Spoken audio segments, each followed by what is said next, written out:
وَلَقَدْ يَسَّرْنَا الْقُرْآنَ لِلذِّكْرِ فَهَلْ مِن مُّدَّكِرٍ۔ السلام علیکم ورحمۃ اللہ وبرکاتہ۔ الحمدللہ کفا وسلام علی عبادہ الذین اصطفیٰ، اما بعد۔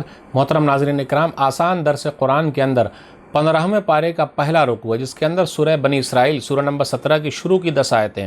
اعوذ باللہ من الشیطان الرجیم، بسم اللہ الرحمن الرحیم۔ سبحان الذی اسری بعبدہ لیلا من المسجد الحرام الی المسجد الاقصی الذی بارکنا حولہ لنریہ من آیاتنا انہ هو السمیع البصیر۔ وہ اللہ پاک ہے جو رات کے ایک حصے میں اپنے بندے کو مسجد حرام سے مسجد اقصیٰ تک لے گیا، جس کے ارد گرد ہم نے برکت رکھی ہے تاہم اسے اپنی قدرت کی نشانیاں دکھائیں، بے شک وہ خوب سننے والا خوب دیکھنے والا ہے۔ وَآتَيْنَا مُوسَى الْكِتَابَ وَجَعَلْنَاهُ هُدًى لِّبَنِي إِسْرَائِيلَ أَلَّا تَتَّخِذُوا مِن دُونِي وَكِيلًا۔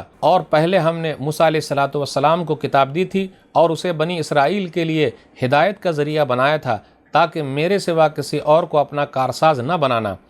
ذریۃ من حملنا مع نوح انہ کان عبدا شکورا، یعنی اے ان لوگوں کی اولاد جنہیں ہم نے نوح علیہ السلام کے ساتھ کشتی میں سوار کیا تھا، بے شک نوح علیہ السلام ایک شکر گزار بندے تھے۔ وَقَضَيْنَا إِلَىٰ بَنِي إِسْرَائِيلَ فِي الْكِتَابِ لَتُفْسِدُنَّ فِي الْأَرْضِ مَرَّتَيْنِ وَلَتَعْلُنَّ عُلُوًّا كَبِيرًا۔ اور ہم نے بنی اسرائیل کو کتاب میں یہ فیصلہ سنا دیا کہ تم زمین میں 2 مرتبہ ضرور فساد کرو گے اور تم ضرور بہت بڑی سرکشی کرو گے۔ فَإِذَا جَاءَ وَعْدُ أُولَاهُمَا بَعَثْنَا عَلَيْكُمْ عِبَادًا لَنَا أُولِي بَأْسٍ شَدِيدٍ فَجَاسُوا خِلَالَ الدِّيَارِ وَكَانَ وَعْدًا مَفْعُولًا۔ پھر جب دونوں میں سے پہلا وعدہ آیا تو اے بنی اسرائیل، ہم نے اپنے سخت لڑنے والے بندے تم پر بھیج دیے، چنانچہ وہ تمہارے گھروں میں گھس گئے، اور یہ ایک وعدہ تھا جسے پورا ہونا ہی تھا۔ ثم رددنا لكم الكرة عليهم وامددناكم باموال وبنين وجعلناكم اكثر نفيرا۔ پھر ہم نے پھیر کر تمہیں ان پر غلبہ دے دیا اور مال اور بیٹوں کے ساتھ تمہاری مدد کی اور تمہیں تعداد میں پہلے سے بہت زیادہ کر دیا۔ ان احسنتم احسنتم لانفسکم وان اسأتم فلها فاذا جاء وعد الاخرة ليسوءوا وجوهكم وليدخلوا المسجد كما دخلوه اول مرة وليتبروا ما علوا تتبيرا۔ اگر تم نیکی کرو گے تو اس کا فائدہ تمہیں ملے گا، اور اگر تم برا کرو گے تو اس کا نقصان تمہیں ہی ہونے والا ہے۔ پھر جب آخری وعدے کا وقت آیا اور تمہارے دشمن غالب آ گئے تاکہ وہ تمہارے چہرے بگاڑ دیں، اور جس طرح پہلی مرتبہ مسجد میں داخل ہوئے تھے اسی طرح پھر اس میں داخل ہو جائیں، اور جس چیز پر غالب آ جائیں اسے تباہ کر دیں۔ عسیٰ ربکم ان یرحمکم وان عدتم عدنا وجعلنا جہنم للکافرین حصیرا۔ قریب ہے کہ تمہارا رب تم پر رحم کرے، اور اگر تم دوبارہ سرکشی کرو گے تو ہم بھی دوبارہ تمہیں رسوا کریں گے، اور ہم نے جہنم کو کافروں کے لیے قید خانہ بنا رکھا ہے۔ ان ھذا القرآن یہدی للتی ہی اقوم ویبشر المؤمنین الذین یعملون الصالحات ان لهم اجرا کبیرا۔ بے شک یہ قرآن اس راہ کی ہدایت دیتا ہے جو سب سے سیدھی ہے، اور نیک عمل کرنے والے مومنوں کو یہ خوشخبری دیتا ہے کہ یقیناً ان کے لیے بہت بڑا اجر ہے، بہت بڑا بدلہ ہے۔ وان الذین لا یؤمنون بالآخرۃ اعتدنا لهم عذابا علیما۔ اور یہ بھی بتاتا ہے کہ جو لوگ آخرت پر ایمان نہیں رکھتے یقیناً ان کے لیے ہم نے دردناک عذاب تیار کر رکھا ہے۔ ناظرین اکرام، آسان درس قرآن کے اندر 15ویں پارے کا پہلا رکوع ہے۔ 15واں پارہ الحمدللہ یہاں سے شروع ہو رہا ہے، جس کے اندر سورہ بنی اسرائیل سورہ نمبر 17 کی شروع کی 10 آیتیں ہیں، آیت نمبر 1 سے 10 تک۔ آئیے غور کرتے ہوئے چلیں۔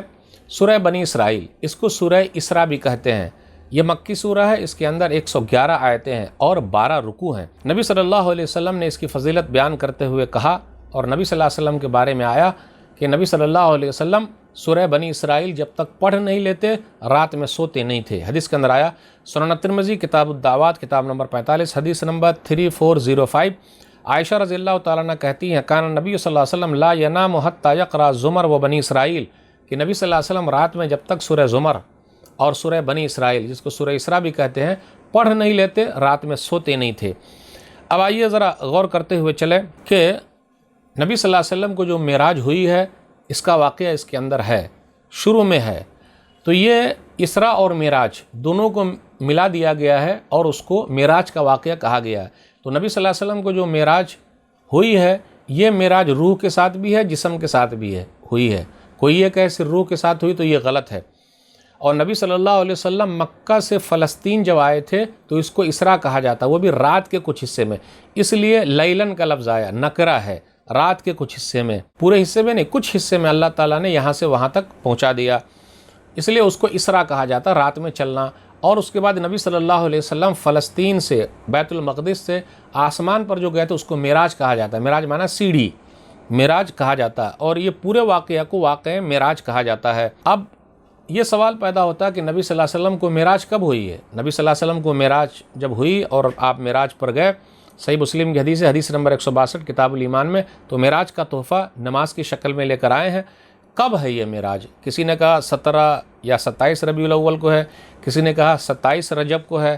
تو دن میں بھی اختلاف ہے، تاریخ میں بھی اختلاف ہے، مہینے میں بھی اختلاف ہے، لیکن ایک چیز میں اختلاف نہیں ہے کہ نبی صلی اللہ علیہ وسلم کو جو معراج کا واقعہ پیش آیا ہے یہ ہجرت سے پہلے کا ہے، اس میں کسی کو بھی اختلاف نہیں ہے۔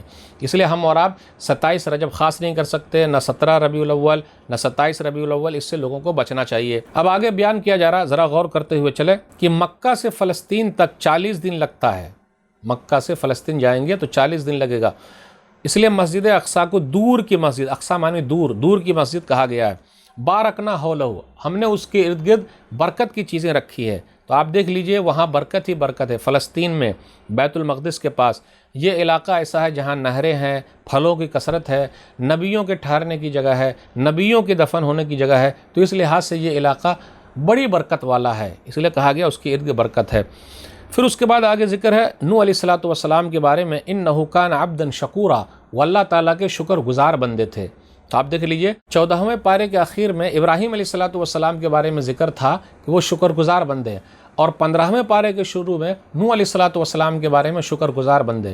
تمام انبیاء علیہ الصلوۃ والسلام شکر گزار ہیں، لیکن خاص طور پہ ذکر ہو جانا اہمیت کو بتاتا ہے۔ اب آیت نمبر 4 سے 8 کے درمیان غور کیجئے، یہودیوں کو اللہ تعالیٰ نے 3 مرتبہ سزا دی ہے، خاص طور پہ اس کا ذکر ہے۔ پہلی مرتبہ یہ ہوا فَإِذَا جَاءَ وَعْدُ أُولَاهُمَا، کہ بابل کے فرما روا بخت نصر کے ہاتھوں ان کی پٹائی ہوئی، کٹائی ہوئی اور پسائی ہوئی۔ پٹائی، کٹائی، کٹائی اور پسائی سب یہودیوں کی ہوئی ہے بابل کے فرما روا بخت نصر کے ہاتھوں۔ اور یہ کب ہوا ہے؟ عیسیٰ علیہ الصلوۃ والسلام کے آنے سے 600 سال پہلے کا واقعہ ہے۔ کچھ لوگ یہ کہتے ہیں کہ جالوت کے ذریعے ان کی کٹائی ہوئی ہے، اور پہلی مرتبہ جب ہوا تھا تو ان لوگوں نے شیعیہ علیہ الصلوۃ والسلام اپنے نبی کو قتل کر دیا تھا، تو اللہ تعالیٰ نے ان کو پکڑ لیا۔ اب دوسری مرتبہ اللہ تعالیٰ نے ان یہودیوں کو کب پکڑا؟ جب ان لوگوں نے زکریا علیہ الصلوۃ والسلام کو قتل کیا اور عیسیٰ علیہ الصلوۃ والسلام کو قتل کرنا چاہ رہے تھے۔